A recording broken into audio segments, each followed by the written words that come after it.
Two white vans waited on the street while our luggage was being fetched and dragged into our new home.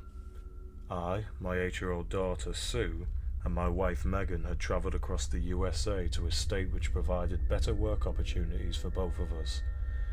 I worked as an editor and my wife a librarian. The change was tremendous, and like everything tremendous, it transformed our world. There would be laughter as we settled comfortably into the old white house built of brick and stone, which was to be our home. It was a good house, or so we thought at first. There were 2 rooms downstairs and 2 rooms upstairs. The former provided a kitchen and a living room, and the latter 2 bedrooms. We settled the baggage in the lower rooms the first day, and with time spread it across the upper floors, and everything went into its rightful place. The first time I went upstairs and glanced preliminary at the room on the left, which was to be our daughter's bedroom, I took notice of a portion of wallpaper curled upward on the edge of the wall and a musty blue spot surrounding it. The house was pretty old, perhaps a century old, and the rooms gave up a vibe of staleness and condensation, so I suppose that's why I brushed that memory off as something within the normal sway of things. Moving along into our bedroom, we had set up the luggage neatly in a way the room seemed a little airy and inviting. At least, that's how things were for the first 2 weeks after we dropped in. Work at the office proved prosperous, although tiring, and I had come to enjoy returning back from work to greet Sue smiling and her mother, having come back from work herself, reclining over the divan in the living room and reading a magazine or browsing on the internet. Things went smoothly for a while. I had good dreams, the food was good, and although the house wasn't new or anything, there was nothing to disturb our calm throughout the evening or the day. Things began changing though. Things started to change after the first fortnight had passed. I began having awkward dreams. I remember after I turned off the light and kissed Megan goodnight and slid into bed, I closed my eyes and a continuous dragging sensation as though I was being pulled deeper into the bed by unknown forces occurred. Things were like that for a while until, I think, I got into deeper sleep. Then I started hearing light voices. They were minute and frail, lingering. They seemed to be the voices of little children, mumbling and chanting and fading off before becoming louder again. In my dream, I tried to get up from the bed, and once I did, I started towards the door of my room. However, there was no door. I stumbled further into the nightmare as I continued walking forward, and the only thing I saw were walls to my left and right. It felt as though I were walking in an endless tunnel. Strange writings covering both walls on my sides, and the chanting of the children continuing in murmurs, subtle tones. That went on for a while. Finally, I came near a door. On its right there was a light switch. I hit it, and the darkness around me disappeared. However, a moment later, I felt terrified to the bone. I heard sobbing. Sobbing that came wetly as a continuous protraction of incoherent sounds. I heard the sobbing of my daughter. It was just on the other side of the door. I trembled for a second, contemplating. Should I run away or open up the door to be met with a bone-chilling scene? A scenario as gruesome as it is loathsome, an inexplicable and horrendous thing. I thought about this for some seconds, and then swiftly pulled the door handle. What I saw would haunt me for the rest of my life. 2 spider-like arms protracting from the curling wallpaper on the edge of the wall were coming closer and closer to Sue. She was standing remote and unmoving, staring and occasionally letting out a tear-filled sound of despair. It clotted my mind and stung my brain. I felt helpless watching the awful black arms twist and snap and come in touch with her frail body. I wanted to scream, to run, to shout. Nothing came out. I just stared and stared until the arms caught her in a firm grip and started pulling her tightly toward the wall.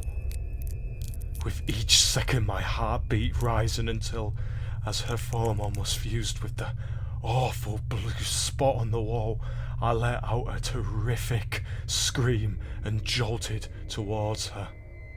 The next thing I knew I was awake. I don't know for how long I stared in the chilling silence of my bedroom, with my wife sleeping soundly by my side.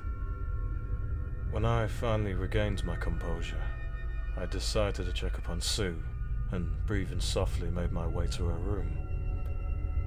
I opened up the door and noticed her sleeping soundly on her bed. My lips curled into a smile at the sight. However, as I quickly slid my gaze to the piece of curling wallpaper at the edge of the room, I saw it was not curling anymore.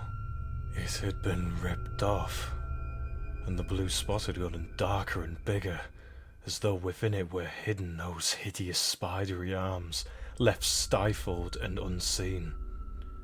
As I came closer, I felt terror grip the core of my body and disturb itself evenly over my skin. I took a peek at Sue and saw her arms were lined with tenuous dark marks and bruises while she slept soundly in her bed. I wanted to scream, to wake her up, to ask her. All I did was stare vaguely, then close the door, lie on my bed and try to imagine everything was just an awful dream. Next morning, the bruises on my daughter's skins were vaguer, yet still noticeable. We went to the doctor and I kept my mouth shut and didn't say anything at all. I didn't even mention I'd come in her room that night. I hadn't even told Megan that I knew where the marks had come from because I did not want to frighten her.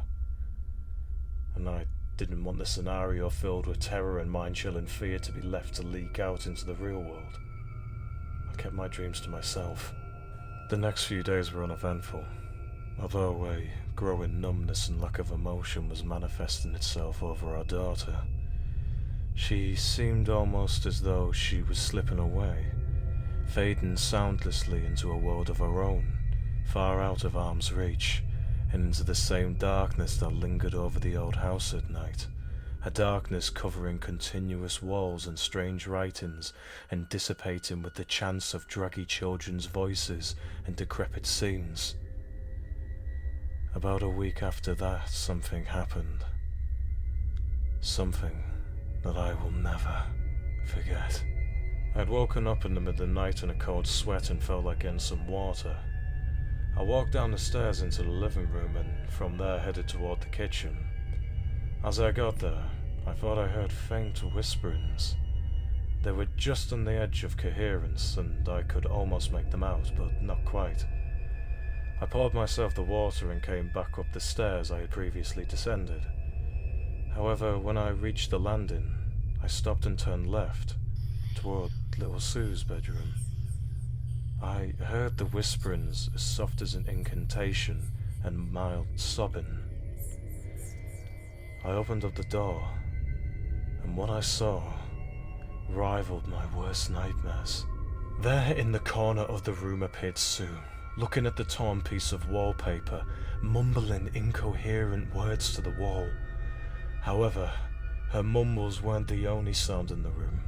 There were many indefinitive little sounds protracting across the walls, disturbing and faint sounds, sounds meant to produce a chill up your spine and a numbness towards anything but the slithering taints of horror they brought along.